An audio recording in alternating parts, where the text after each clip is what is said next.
नमस्कार, आप देख रहे हैं टीवी 9 भारतवर्ष। मैं हूं आपके साथ प्रीति रघुनंदन। कई घंटे बीत गए लेकिन तस्वीर साफ नहीं हुई कि तेहरान के हाई सिक्योरिटी जोन में हमास चीफ इस्माइल हानिया कैसे मारा गया।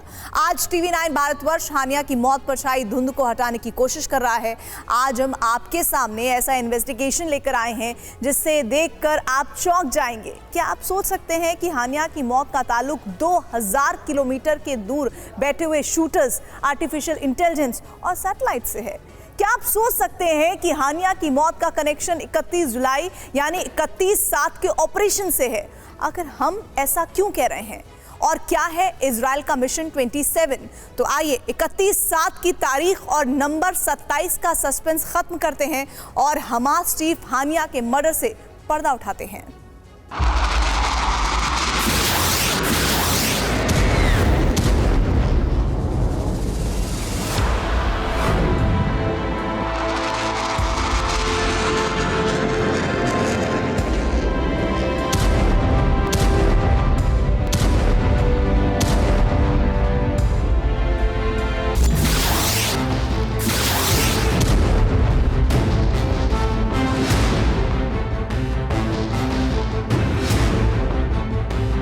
इस तरह इजराइल के हमले में मारे गए इस्माइल हानिया का जनाजा तेहरान की सड़कों पर निकला।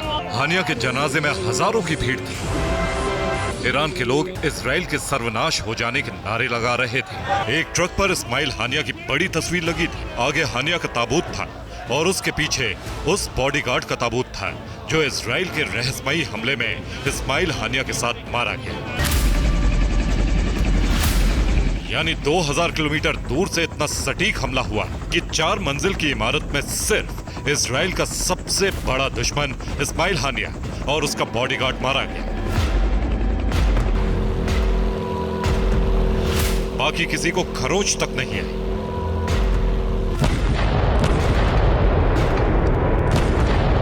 लेकिन ये हुआ कैसे? इजराइल ने 2000 किलोमीटर दूर से इस्माइल हानिया को ईरान की राजधानी में राष्ट्रपति भवन के एकदम नजदीक बने उसके सबसे सुरक्षित ठिकाने पर कैसे खत्म कर दी?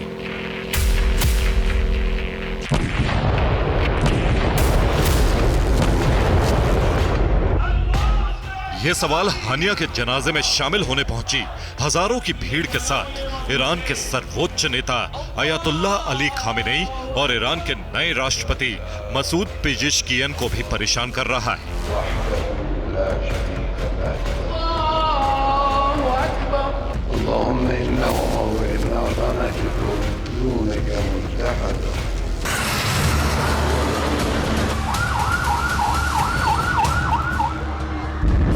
पिछले साल 7 अक्टूबर को हुए हमास के हमले के बाद से इजराइल को हमास चीफ इस्माइल हानिया की तलाश थी।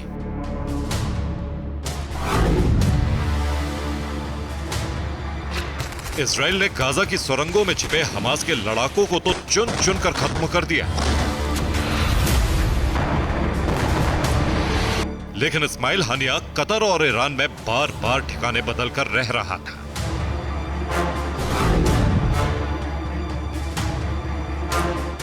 जुलाई की शाम हमास का चीफ इस्माइल हानिया ईरान के राष्ट्रपति मसूद पेजेश्कियन के शपथ ग्रहण समारोह में दिखाई दी और 31 जुलाई को रात 2 बजे ईरान की राजधानी तेहरान में राष्ट्रपति भवन से सिर्फ कुछ 100 मीटर दूर एक मल्टी स्टोरी बिल्डिंग पर रहस्यमयी तरीके से सटीक हमला हुआ।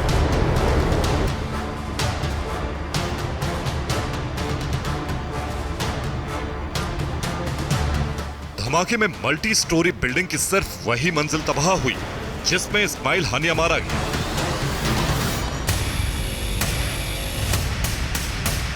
इसलिए अब दुनिया के सामने सबसे बड़ा सवाल यही है कि इजराइल ने हानिया के ठिकाने का पता कैसे लगाया।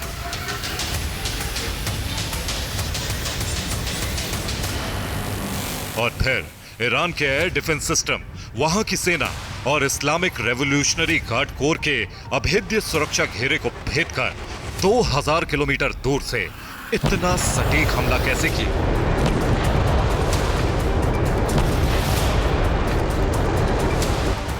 आज हम इस सवाल का जवाब देंगे, लेकिन उससे पहले इस इमारत की एक्सक्लूसिव तस्वीरें देखिए जिसमें इस्माइल हानिया रुका हुआ था।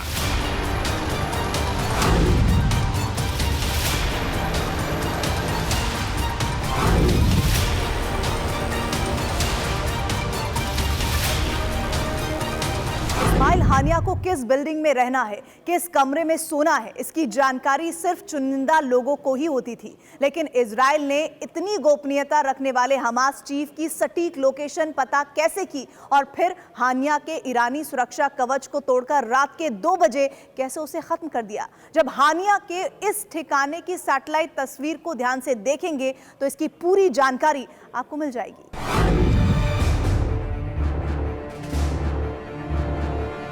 दावा किया जा रहा है कि यह तेहरान में राष्ट्रपति भवन के बिल्कुल नजदीक हानिया के उस ठिकाने की सैटेलाइट तस्वीर है।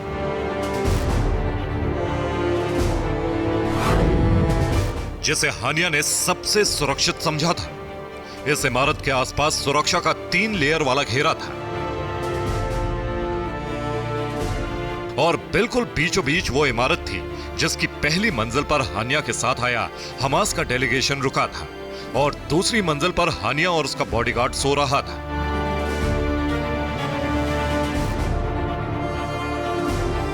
तो क्या इजराइल ने सैटेलाइट के जरिए हानिया के ठिकाने का सटीक पता लगाया? क्या इजराइल ने 2000 किलोमीटर दूर से सैटेलाइट नेविगेशन के जरिए चलने वाले किसी हथियार से हानिया की जान ली?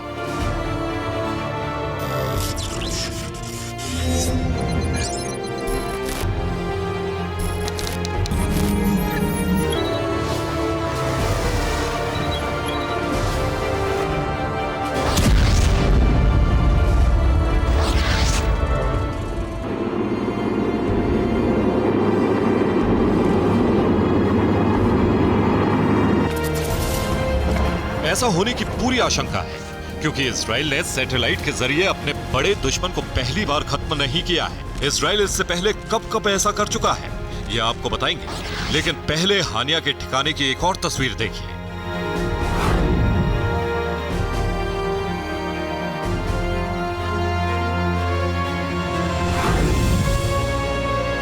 दावा किया जा रहा है कि ये तस्वीर उसी कमरे की है जिसमें हानिया अपने बॉडीगार्ड के साथ था। इस इमारत की खिड़की पूरी तरह तबाह दिखाई दे रही है। इसी मंजिल पर दूसरी तरफ की खिड़कियों के कांच भी टूटे हुए दिख रहे हैं, लेकिन इमारत के बाकी किसी हिस्से को जरा सा भी नुकसान नहीं हुआ है।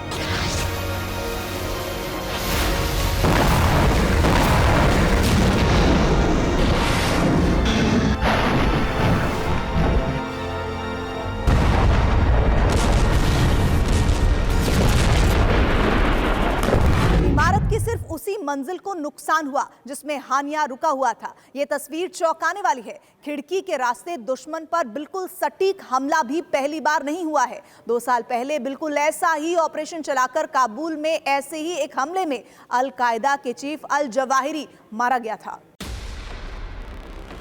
खिड़की के जरिए सटीक हमला हुआ और 31 जुलाई 2024 को ईरान की राजधानी तेहरान के सेफ हाउस में हमास चीफ इस्माइल हानिया मारा गया। इससे ठीक 2 साल पहले 31 जुलाई को ही अफगानिस्तान की राजधानी काबुल के एक सेफ हाउस में बिल्कुल इसी तरह अल कायदा चीफ अयमान अल जवाहिरी मारा गया था।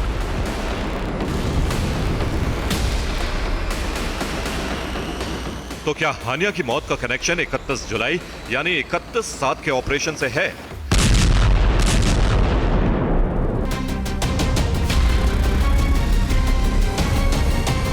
क्या 31 जुलाई को इस्माइल हानिया को मारने के लिए इजराइल ने उसी तरह का ऑपरेशन चलाया जैसा 2 साल पहले अल जवाहिरी को खत्म करने के लिए अमेरिका ने चलाया था? इसे समझने के लिए समझना होगा कि अल जवाहिरी की मौत कैसे हुई थी।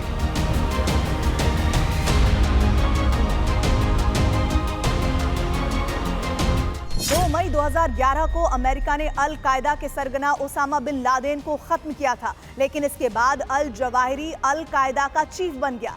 अल जवाहिरी को ढूंढने के लिए अमेरिका ने मिडिल ईस्ट से जासूसों का जाल एक्टिव किया। जासूसों से मिली लीड के आधार पर सैटेलाइट के जरिए अल जवाहिरी के संभावित ठिकानों पर नजर रखी गई और अमेरिका को काबुल में जवाहिरी के ठिकाने का सटीक पता चल गया। 31 जुलाई 2022, काबुल, अफगानिस्तान।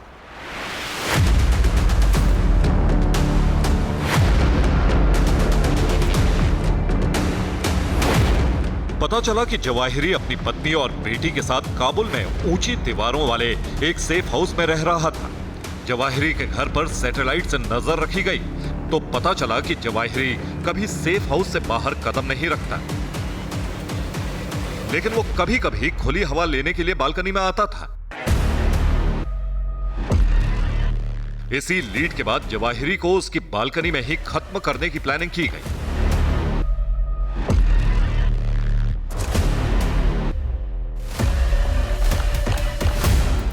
अमेरिका ने हेलफायर मिसाइल से सटीक निशाना लगाया और अल जवाहिरी को उसी के घर में ढेर कर दिया।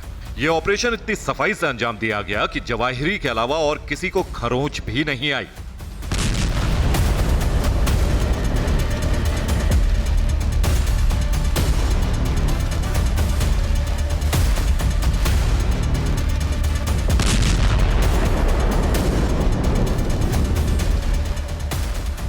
जिस तरह 2 साल पहले 31 जुलाई को काबुल में अल जवाहिरी मारा गया, बिल्कुल उसी तरह 31 जुलाई को तेहरान में इस्माइल हानिया की मौत हुई।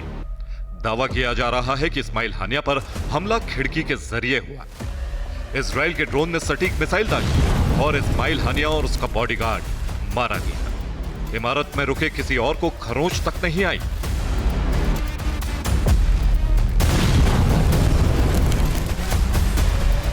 अल जवाहिरी को अमेरिकी खुफिया एजेंसी CIA की स्पेशल टीम ने सैटेलाइट निगरानी और ड्रोन स्ट्राइक करके खत्म किया था। दावा किया जा रहा है कि बिल्कुल इसी तरह इजराइल की खुफिया एजेंसी मोसाद ने सैटेलाइट AI की मदद से इस्माइल हानिया का पता लगाया और ड्रोन स्ट्राइक से हानिया को उसी के ठिकाने पर खत्म कर दिया।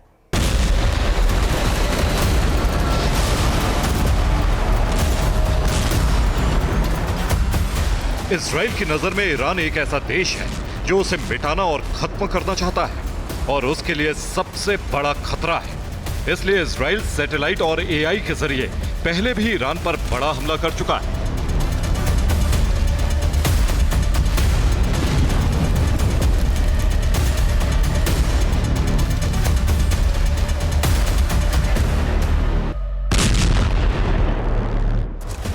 सत्ताईस नवंबर 2020 शाम करीब 6 बजे ईरान की राजधानी तेहरान।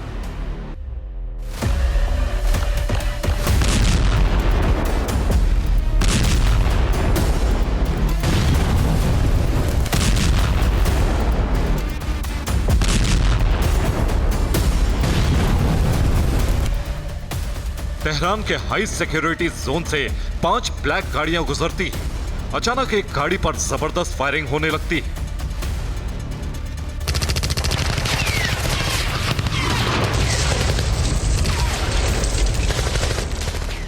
फायरिंग के तुरंत बाद काफिले की गाड़ियां रुकती हैं।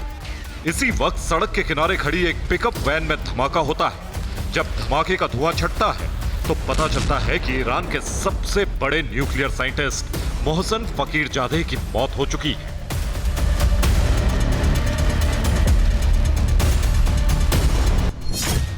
मोसाद की 20 एजेंट्स की टीम ने इस ऑपरेशन को अंजाम दिया। मोसाद ने 1 टन वजन वाली एक मशीन गन को छोटे छोटे पार्ट में स्मगलिंग के जरिए तेहरान में मौजूद एजेंट्स तक पहुंचाया। फर्जी कागजों के जरिए तेहरान से निसान कंपनी की एक पिकअप वैन खरीदी। इस नई पिकअप वैन के ऊपर सैटेलाइट और रिमोट सेंसर से ऑपरेट होने वाली मशीन गन फिट की गई। मोसाद के एजेंट्स ने यह सुनिश्चित किया कि ऑपरेशन के बाद कोई सबूत बाकी नहीं बचे। इसलिए मोसाद के एजेंट्स ने मोहसिन फकीरजादे को मारने के बाद रिमोट से उस पिकअप वैन को भी उड़ा दिया।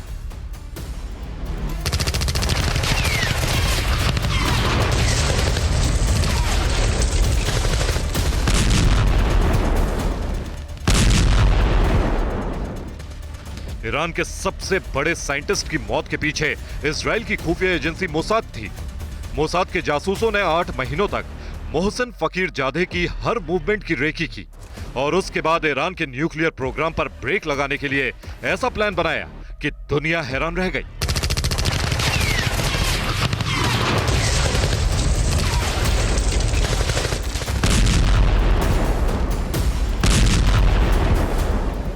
मोसाद ने सैटेलाइट और रिमोट से कंट्रोल होने वाली मशीन गन से 2000 किलोमीटर दूर बैठे बैठे ईरान के टॉप न्यूक्लियर साइंटिस्ट की हत्या की।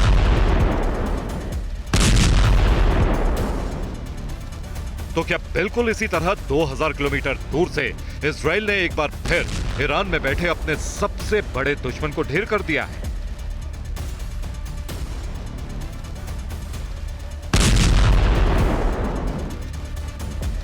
Bureau report, TV9 Bharatvarsh. हानिया की मौत को लेकर अब तक जो थियरी सामने आई है उनमें विस्तृत रिपोर्ट्स आपने देखी है, लेकिन अभी अभी हानिया की मौत को लेकर एक बहुत बड़ा खुलासा हुआ है। सबसे नया खुलासा इसे कहा जा रहा है। न्यूयॉर्क टाइम्स में छपी रिपोर्ट के मुताबिक हानिया की मौत उसके कमरे में बाहर से हुए हमले से नहीं हुई, बल्कि ये हमला हानिया के कमरे के अंदर ही हुआ था। रिपोर्ट में तो दावा किया गया है कि तेहरान में हानिया IRGC यानी इस्लामिक रेवोल्यूशनरी गार्ड कोर के गेस्ट हाउस में रुका था और हानिया के कमरे के अंदर ही बम फटा था। चौंकाने वाला दावा यह है कि इस कमरे में यह बम तस्करी करके लाया गया था और करीब 2 महीने पहले फिट किया गया था। 31 जुलाई को ठीक रात 2 बजे हानिया के कमरे में धमाका हुआ और इस धमाके से हानिया के कमरे की सारी खिड़कियां टूट गईं।